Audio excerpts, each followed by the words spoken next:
Welcome to Bharat kitchen. ఈ రోజు recipe ఒక డిఫరెంట్గా స్వీట్ తయారు చేసుకుందాం. దోసకాయని కడుక్కుని మనం చెక్కుకున్నాక క్యారెట్ తురివిదంతా తురుముకుందాం. కాయ శుభ్రం కడిగి చెక్కేసాను.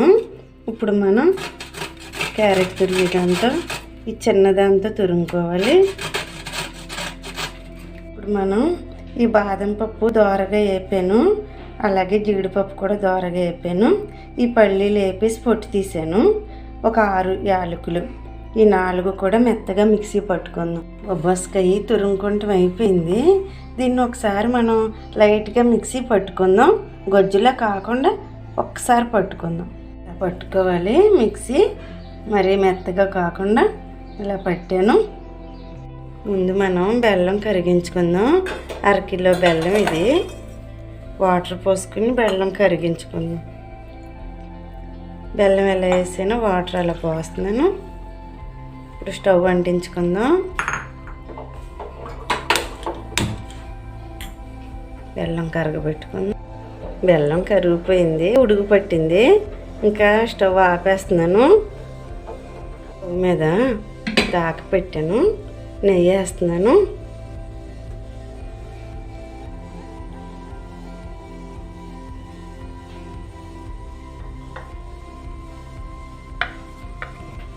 మనం బొబ్బాస్కాయ మిక్సీ పట్టుకున్నాం కదా, అది వేసేస్తున్నాను.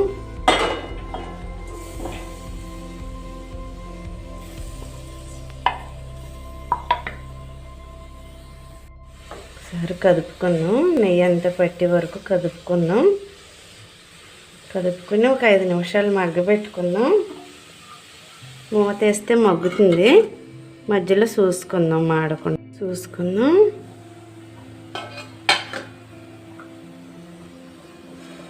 మగ్గిపోయింది.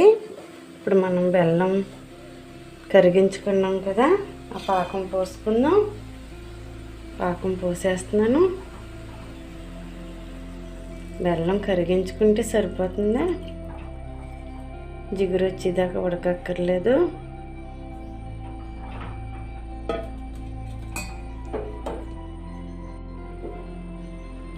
మీడియంలో ఉడకబెట్టుకుందాం. బొబ్బాయి బాగా ఉడుకుతుంది మీడియంలో అయితే. కొద్దిగా మూత కూడా వేసుకోవచ్చు. మధ్య మధ్యలో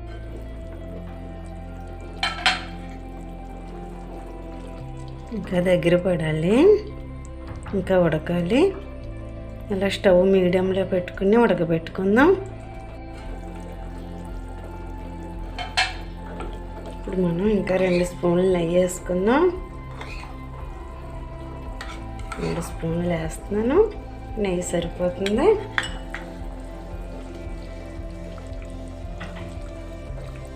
ఇప్పుడు మనం ముందుగా మిక్సీ పట్టుకున్నాం కదా నట్స్, ఆ పొడి వేసేస్తున్నాను.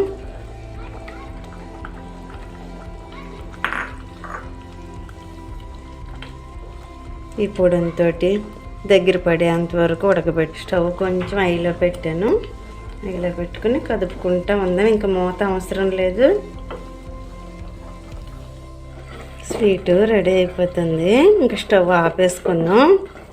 స్టవ్ ఆపేస్తున్నాను. చల్లారిపోయింది. చల్లారిపోతే ఇలా గట్టిపడిపోతుంది. దీన్ని ఒకసారి మనం కదుపుకొని నెయ్యి రాసుకుని పక్కన పెట్టుకుంటున్నాను.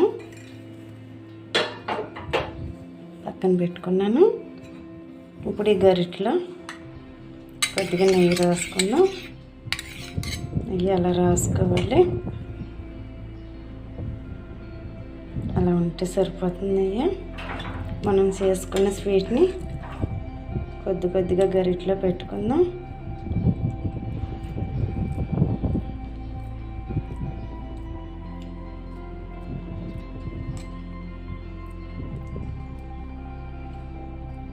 అలా పెట్టుకున్నాం. ఇలా పెట్టుకుని ప్లేట్లో వేస్తున్నాను ఒక్కొక్కటిగా.